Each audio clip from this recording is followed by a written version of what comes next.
What do you know about that basement? Well, let me think. Nothing? Come on, Jake, for Christ's sake.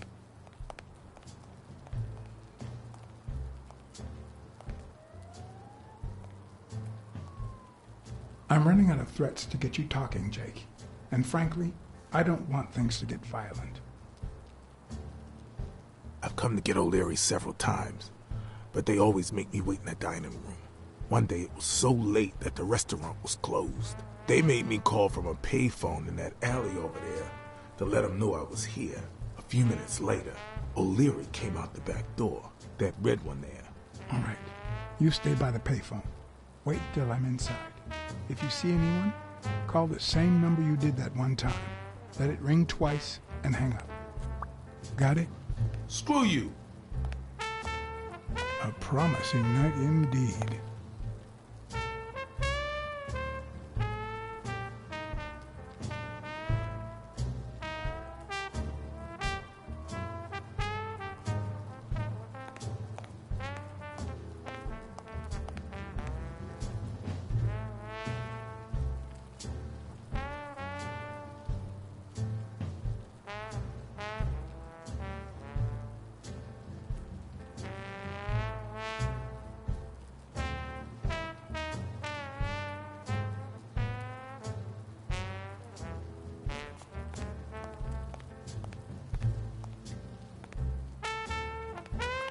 Stupid.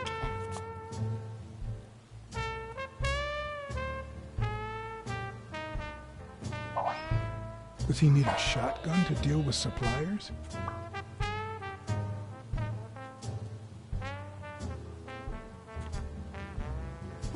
I'm guessing it lights up when they ring at the main door.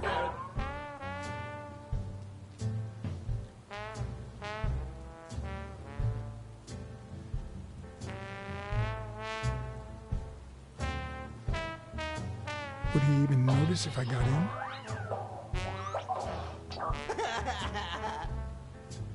Maybe it leads to the basement. Stupid rabbit. Something tells me he'd notice me no matter how stealthy I was.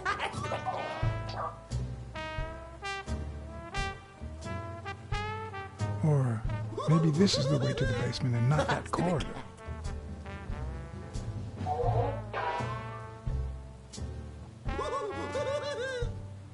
Stupid cat. Stupid cat.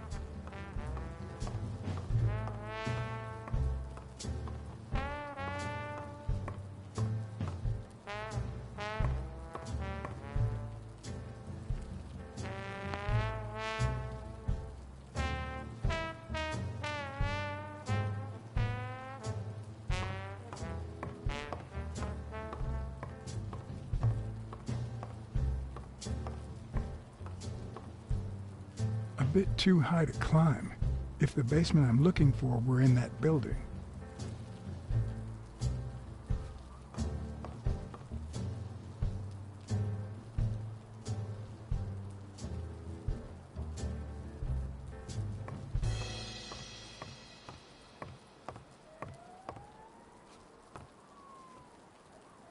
No, the plan will only work if O'Leary doesn't know I've been here.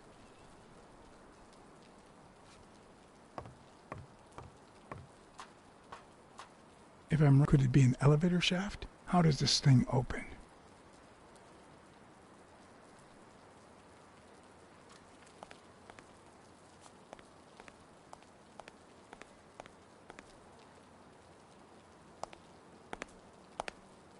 What happened? Should we run for it? Do I look like I'm in a hurry?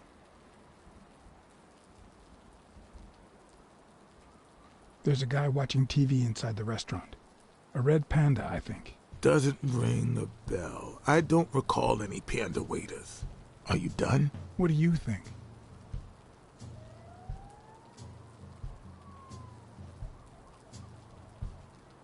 I need you to go to the front door and ring the bell. All right, is there a bar in that alley? Have you been drinking? Count to 30, ring the bell, then run for the car. Got it?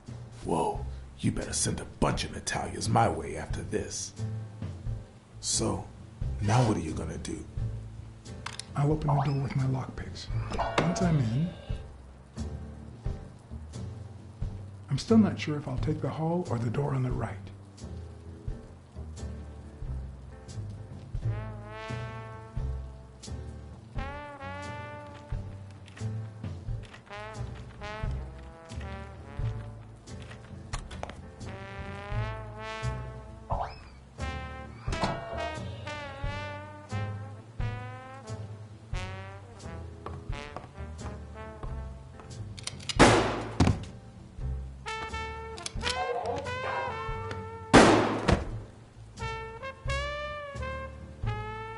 Holy shit!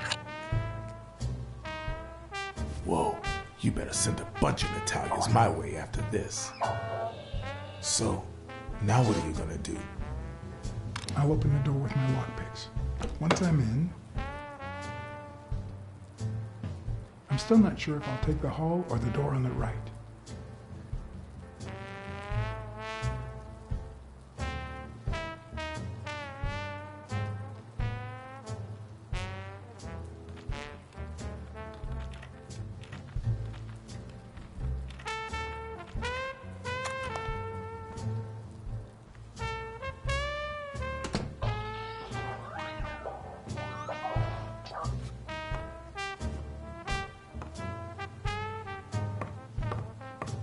The lock on that door was not your standard model. I had to give it my all.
It won't budge. Huh. I was expecting some frozen bodies.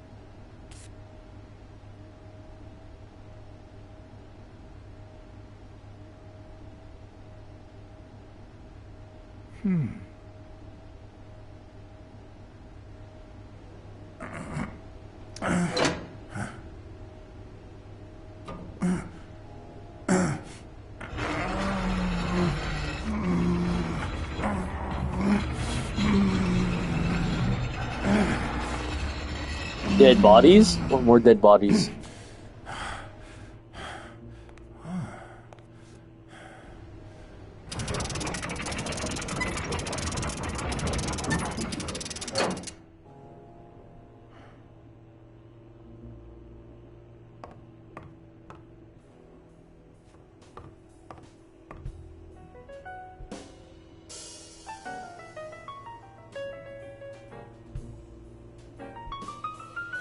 Does O'Leary have a network of pals?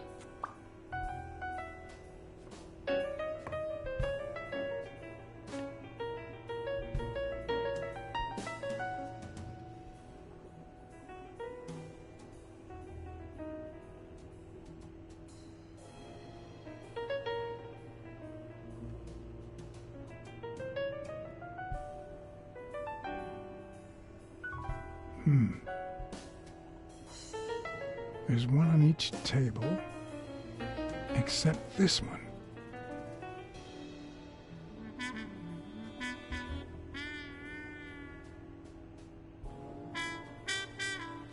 The odds are incredibly in Stone's favor. I guess that he's the reigning champion, and Bobby Yale is just a contender, but maybe word got out about his condition.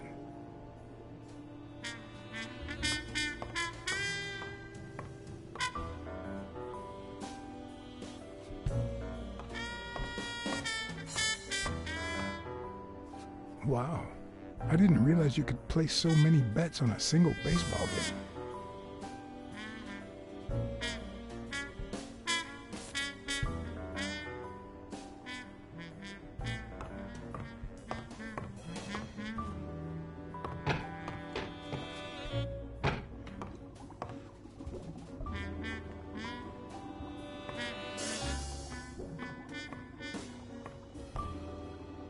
Could that be Ireland?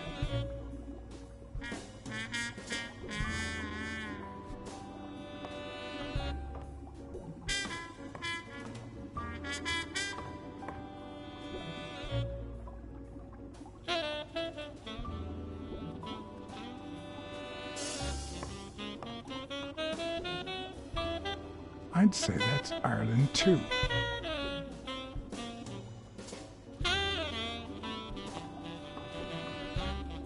Ireland, of course. This guy's obsessed.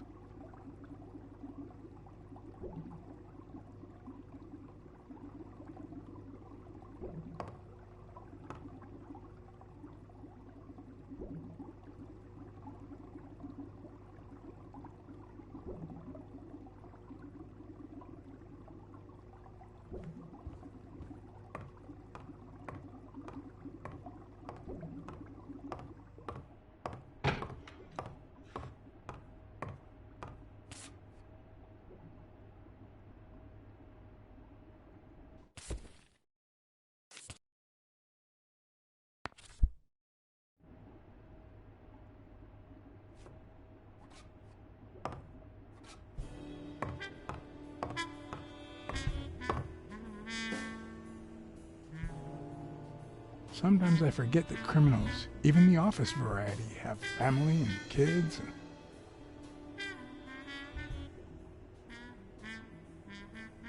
Yet another example of how crime always pays. A little thingamajig that adds on its own. What'll they think of next?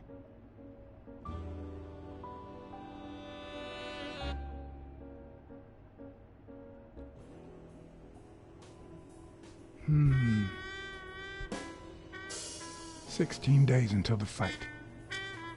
It looks like a summary of all the bets that come in. Day, amount, bet, wagerer. Wait a minute. Did O'Leary himself bet $5,000 on Yale?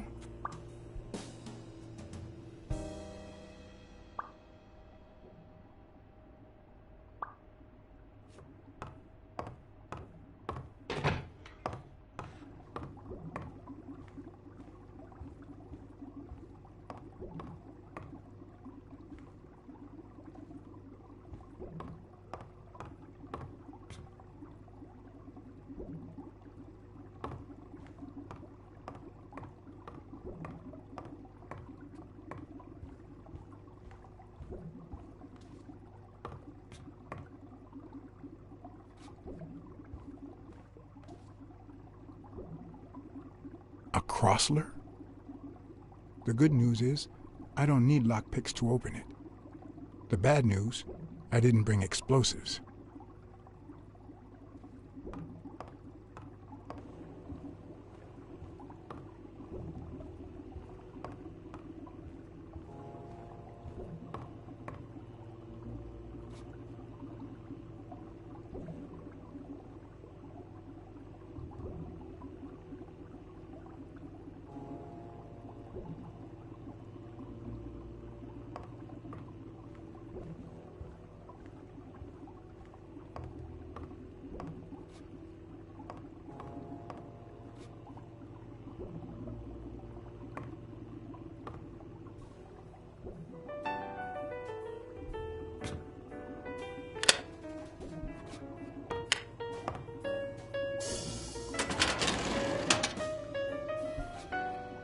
Hunting concealed file after file of celebrity reports with all sorts of shady information, ranging from S to Z. Almost all of them were athletes. Is that what O'Leary meant when he said that detectives and police officers were his friends? I wonder how many spy for him. If I were to pitch in, who would I spy on?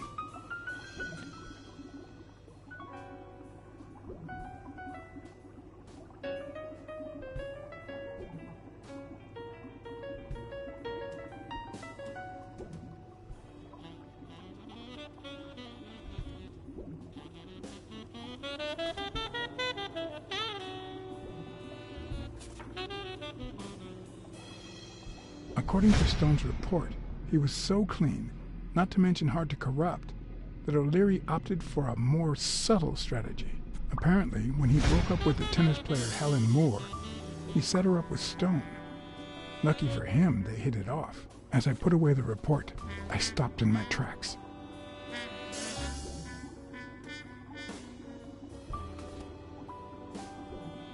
Did I really want to risk knowing what O'Leary had on my good friend, the incorruptible police commissioner?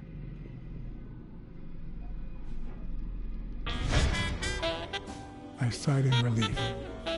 O'Leary had tried to buy Smirnoff on several occasions, but failed. Luckily, O'Leary had nothing on him, or me.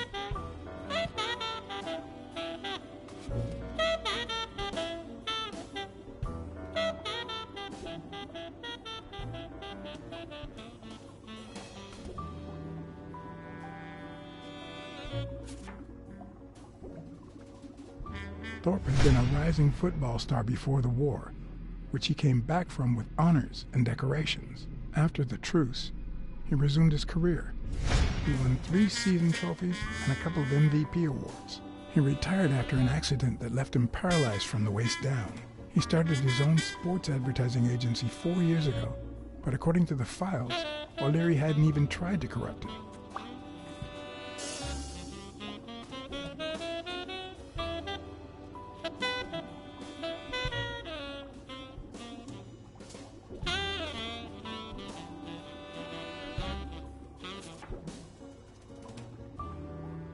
In Bobby Gale's folder, all I found was a log of his incredible stats as an aspiring champion. 20 victories, 16 by knockout. Although, at the end of the report, someone had underlined one word several times: untouchable.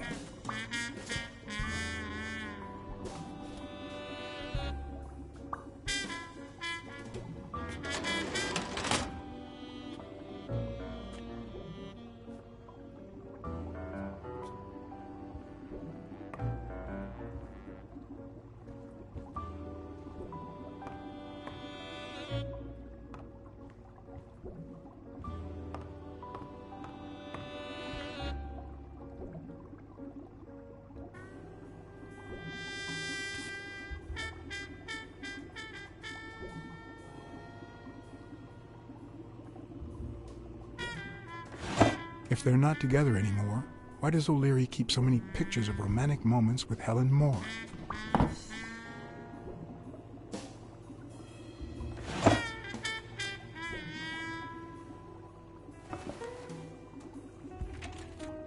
Limited edition copy 2 of 3. We listen, if you call it listening, to the sentimental romance.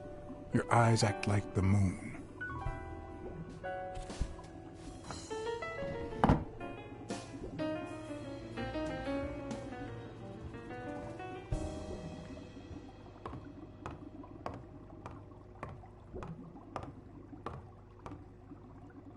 I hope I never become the object of O'Leary's obsession.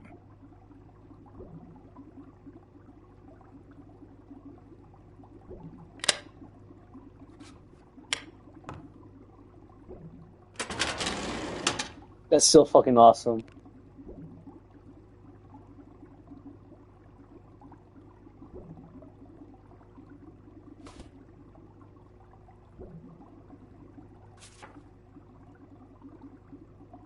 Dunn's integrity was legendary, even in O'Leary's shady reports, just like Yale had said. Dunn had kicked one of O'Leary's men out of the gym when he found him snooping around.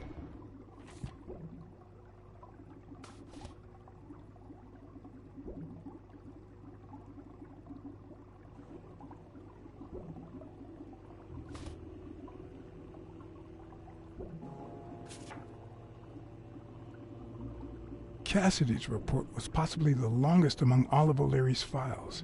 Apparently, their rivalry went way back. So much so that they spied on each other in the most unthinkable ways. At least I was able to confirm what Yale had told me.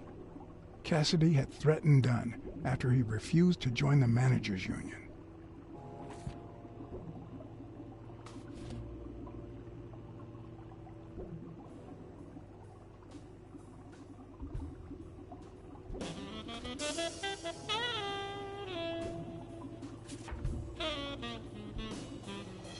The report on Yale's father was the shortest of all, since only his name was left. Why?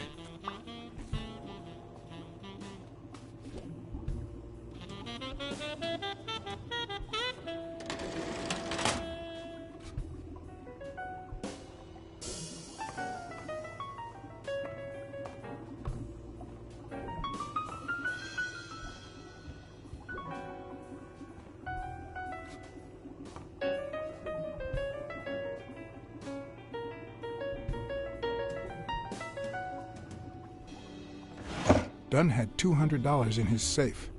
O'Leary had about $20,000 in a drawer.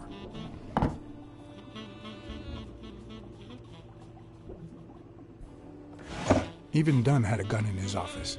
O'Leary couldn't possibly be the exception.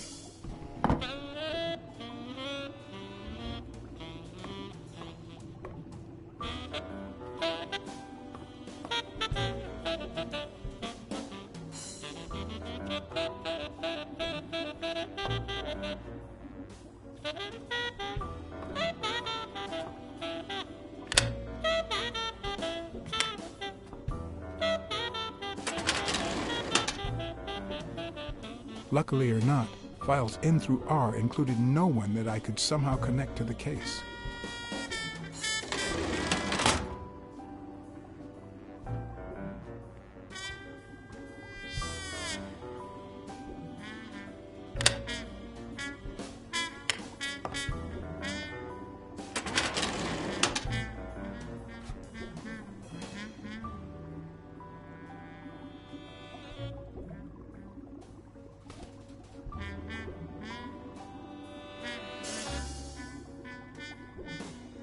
Helen Moore's file was, by far, one of the juiciest. She had been just a run-of-the-mill tennis player until O'Leary launched her career by rigging enough games to help her climb the rankings. However, O'Leary hadn't fixed any of her games in over a year.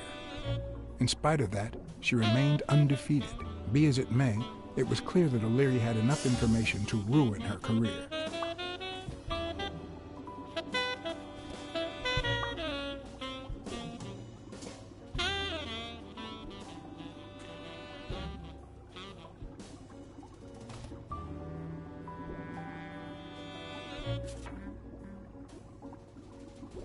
Strange as it may seem, the reports revealed that O'Leary had hired Jake as a bodyguard precisely because he was absolutely clean.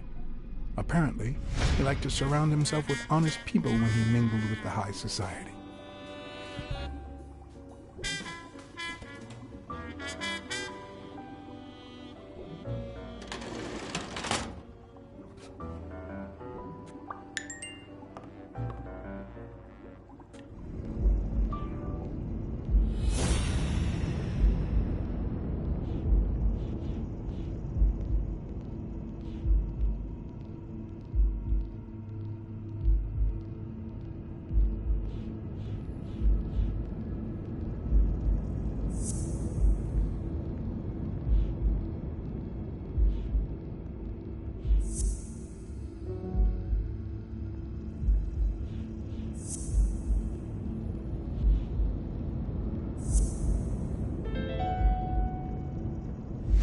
I'd say O'Leary has threatened Stone with ruining Moore's career.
Jake. Someone was coming.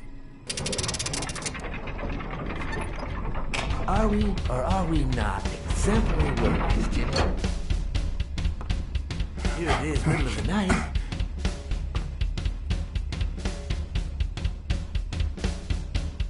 And we're working extra hours.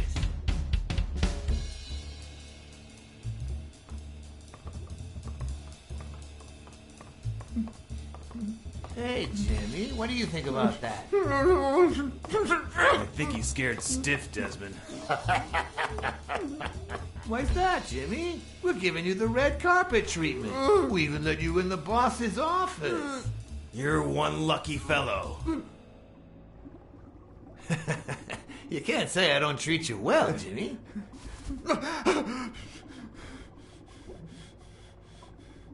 Yeah, Speak, you moron. yeah, very well. Why are you... Shh. Calm down. How long have you worked for me, Jimmy? 3 months. 3 months. Oh, yeah. I hired you right after your cousin Martin died. I need your opinion. How would you punish someone for ruining an innocent man's life with a hit and run, Jimmy? I don't know. Then tell me, what about you, Wilson? What would you do? No, please. I didn't do anything. I swear.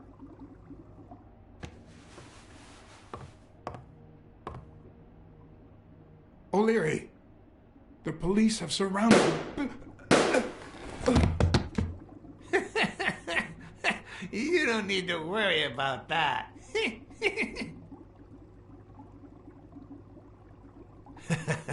You can't say I don't treat you well, Jimmy.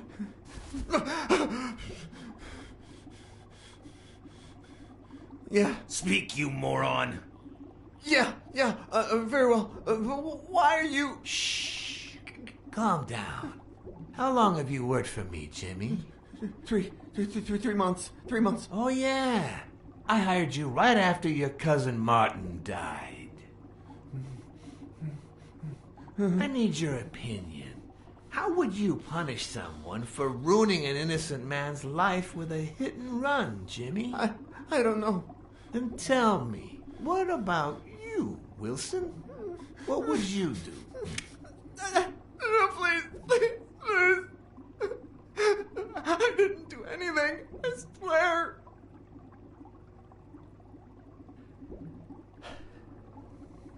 He was a good guy. Of course, you already knew that. You knew him better than me, right? He was my cousin. That's why I hired you, Jimmy. You see, Martin was a dear friend. And his widow said you were a nice kid. That you do a good job and you needed the money. And I have a soft spot for those in need. Please. But, you know what? I talked to her just yesterday. She told us you did some naughty things to her with that gun, Jimmy. No. That's no way to treat a widow, is it?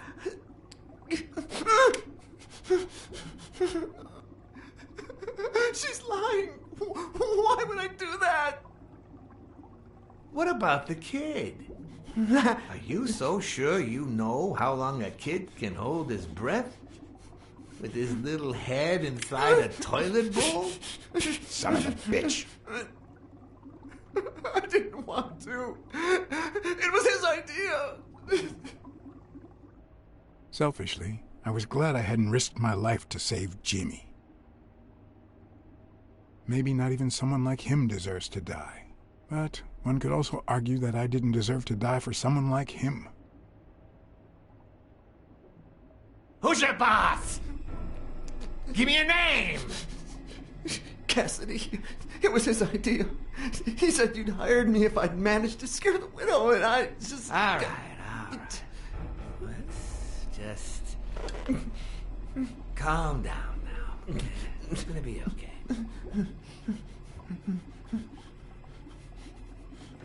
There are two sacred principles that rule my life.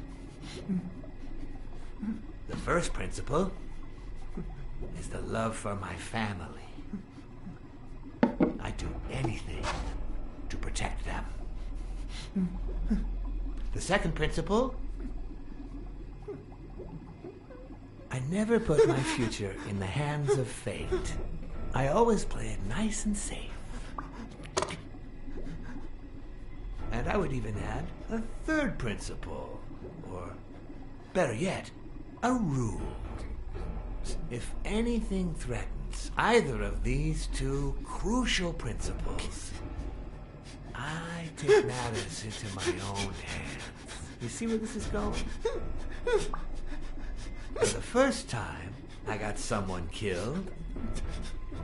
Even though all I really did was rat him out. No, I just... Stop interrupting me, Jimmy! It's not polite! You're all the same. So rude. You know what? Let's leave it at that. You're going to give a message to that disgusting walrus Cassidy, aren't you? Yeah, sure. Whatever you say. Yeah, sure. Huh? Good boy. What's the message? Oh, Jimmy. You still don't get it, do you? You are the message.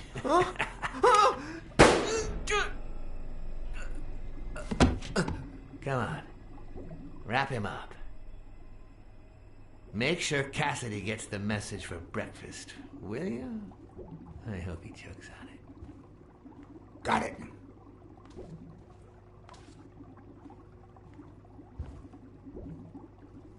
Where are you hiding, little fishy? Once again, you didn't get to hear the end of my story.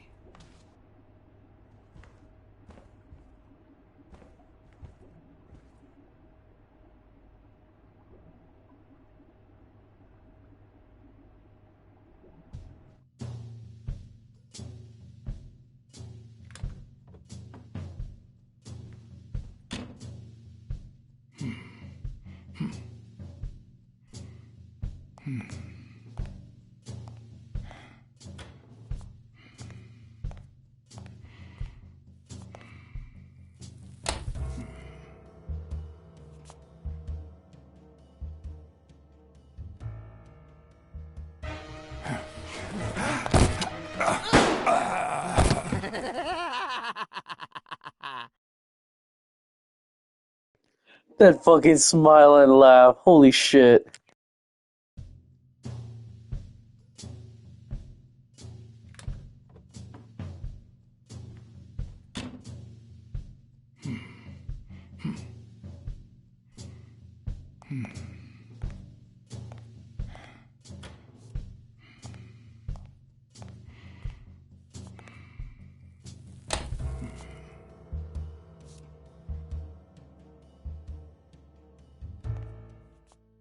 What? Just where do you think you're going, putty cat?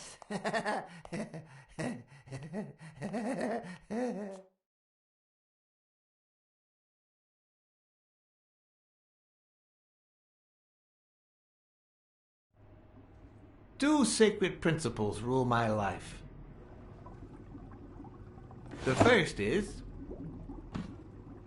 the love I feel for my family.